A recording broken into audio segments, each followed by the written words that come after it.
Vamos tirar essa aqui antes, ó. Puxa aquele, Paulo. Puxa com o pé de cabra. A aba. Puxa.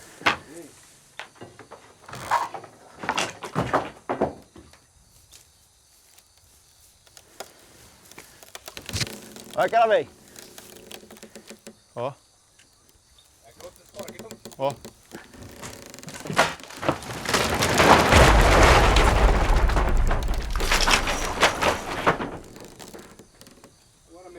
Essas casas, nós chamamos a casa paterna, a casa que tem a história toda da família. Já existem muito poucas dessas casas. Esse pessoal foi trocando de casa, né? Deixando de lado as casas antigas. E quando tu não mora na casa, que tu não precisa dela, quando chove dentro, tu não troca a telha. Quando cai alguma coisa, tu não refaz. Quando tu abandona a casa velha, ela está fadada a desaparecer. Quando tu acaba com essas casas, tu destrói a identidade da cidade.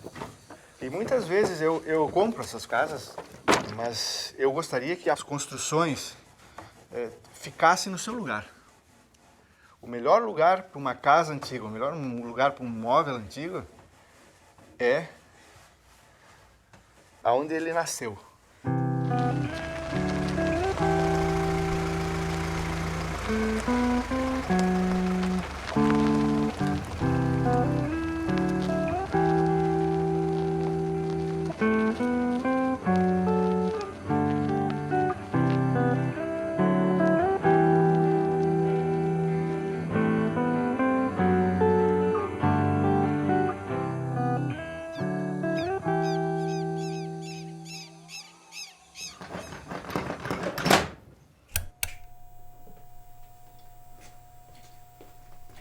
Quando eu era guri, alguém aí dizia, né? O que tu quer com essas porcarias? Acho que esse guri não é certo, é meio maluco. O que vai fazer com essas esferas velhas aí? Ele tava atrapalhando, né? Tava atrapalhando aí no porão, né? Sim. A gente não tinha mais serventia. Aham. Aí eu me lembrei do Fitarelli, né? Aquele móvel lá tem mais de 80 anos, Mais, eu acho que tem mais de 100. É. Porque a tia dele, que faleceu com 88, sempre viu. Sim. E sempre no mesmo lugar. Aham.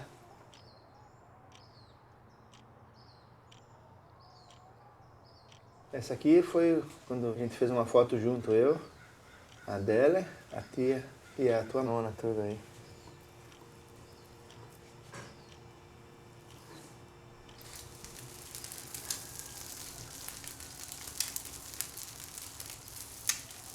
Porque aquela vez, foi tu que me ligou, né? Sim, eu que liguei. Porque ele estava quase indo para o desmanche, né? Ele é. Depois, quando eu estiver pronto, aí tu tem que levar. Mas eu tô convidando teu pai para ir também. Sim, aí né? vamos todo mundo. É, aí vocês vão lá ver ele já no lugar. Vão achar um lugar bom para ele, porque é um móvel que tem história, né? Sim. Ele viveu a vida inteira aqui, praticamente. Ele conheceu todo mundo, né? Conheceu todo mundo. Esse móvel foi feito antes do 900. É. Viu? Pela madeira, tu vê, né? Porque tá tudo gasto as corrediças, de tanto puxar a gaveta, gastou tudo, né? E eu vou deixar ele naquela cor, eu não vou tirar aquela cor.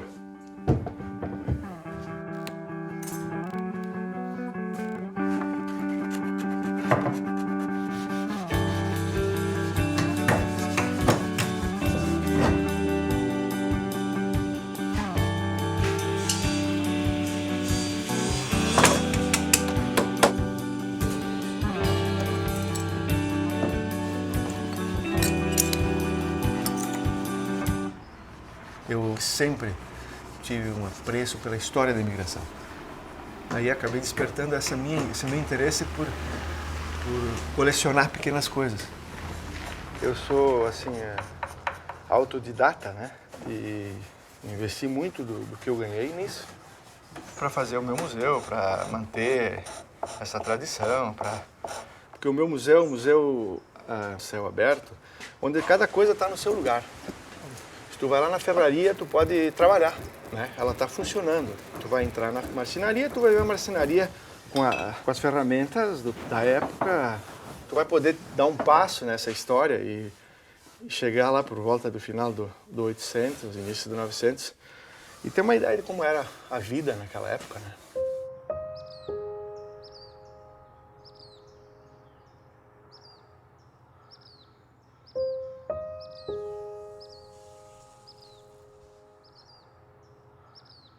A minha ideia, se eu pudesse, era ficar com tudo para mim.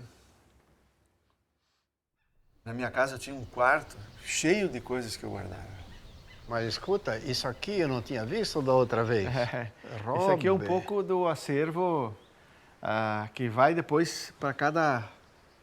as coisas de cozinha, as coisas da agricultura, tá tudo um pouco misturado, dá para ver aqui, né? E tem algumas coisas da tua área de vinho aqui que tu gosta, né?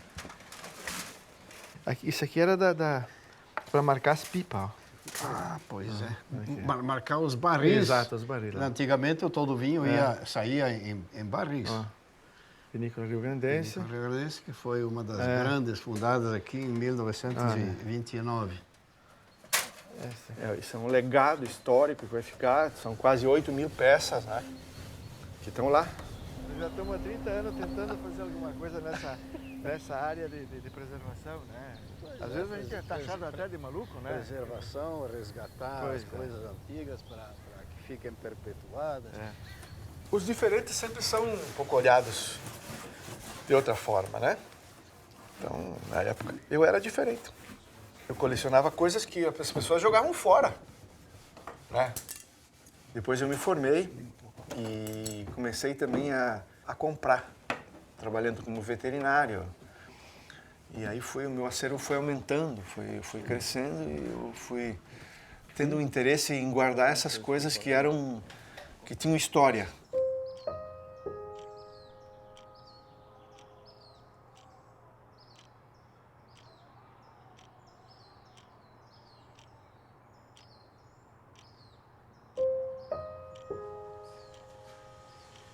Eu queria ver depois se você me empresta umas fotografias para copiar, aquelas antigas.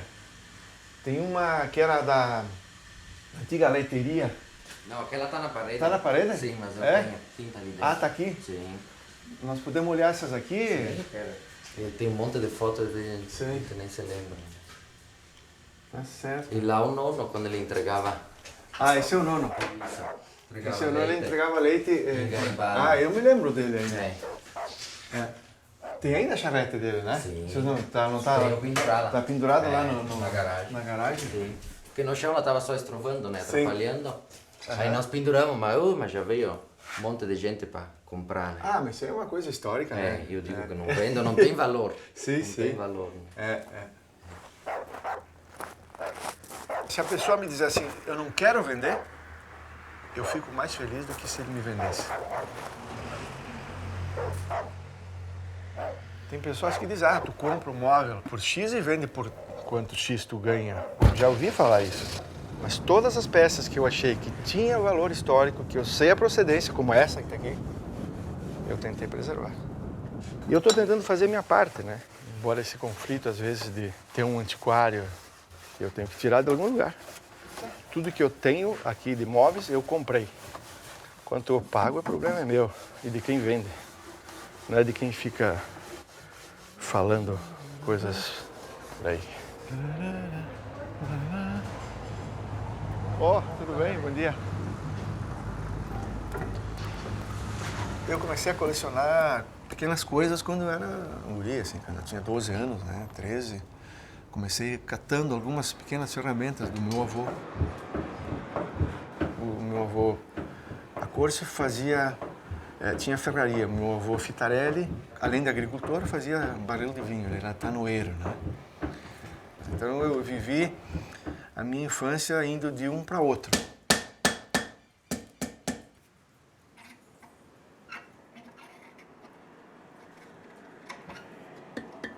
O meu nono Piero, ele era um grande contador de histórias.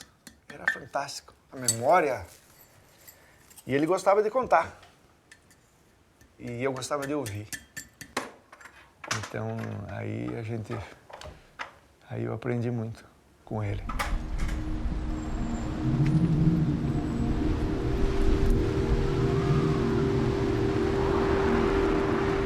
Vou te dizer assim, eu sou muito enraizado aqui, né? Eu não consigo me ver fora daqui.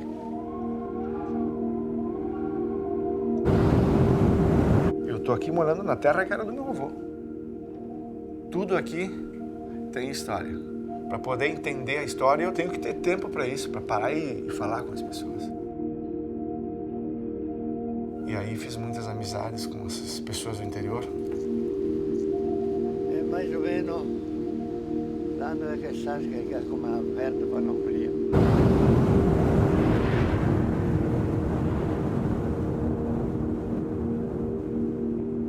Isso aqui era para champanhe mesmo ou era para vinho? Não, é para champanhe.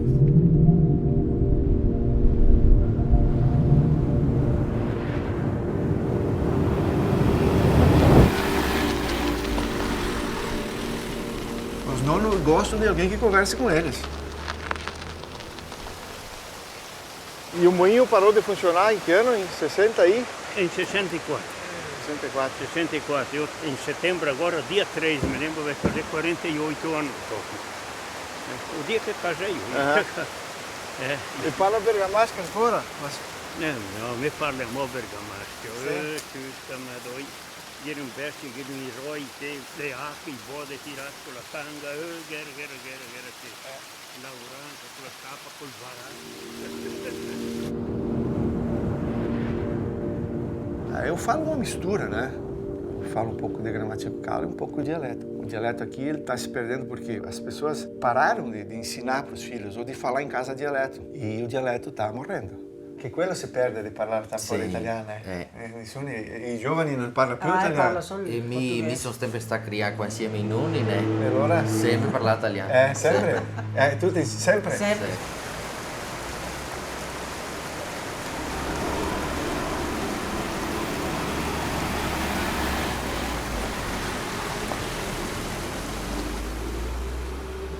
Eu tenho 2 filhas. Elas estudam medicina, né? Vão se formar esse ano. Mas elas nasceram no meio disso, né? Elas sabem da minha paixão por esse tipo de coisa. Mas na verdade eu não posso também obrigar que elas façam alguma coisa ou que elas continuem as minhas loucuras, né? Mas eu vou achar o caminho. Bota a gaveta.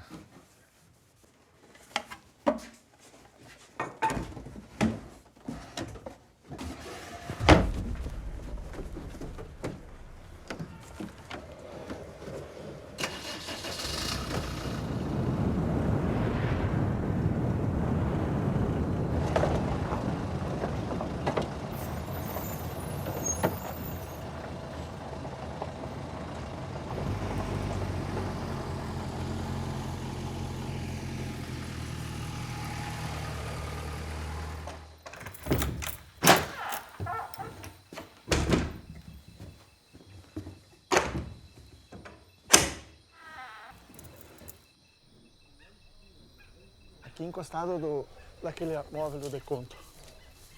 Assim, nessa posição.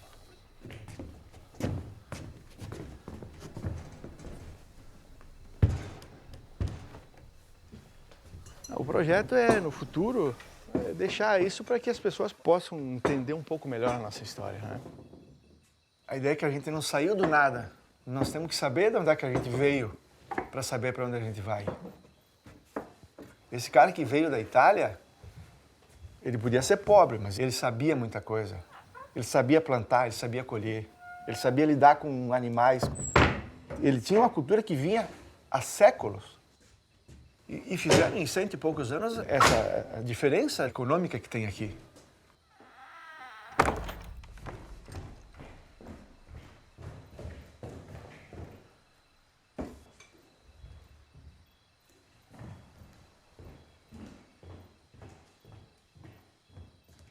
Quando a gente entender que a gente tem que ter raiz, que a gente tem que ter orgulho do que faz e de onde veio, eu acho que a gente pode mudar a história.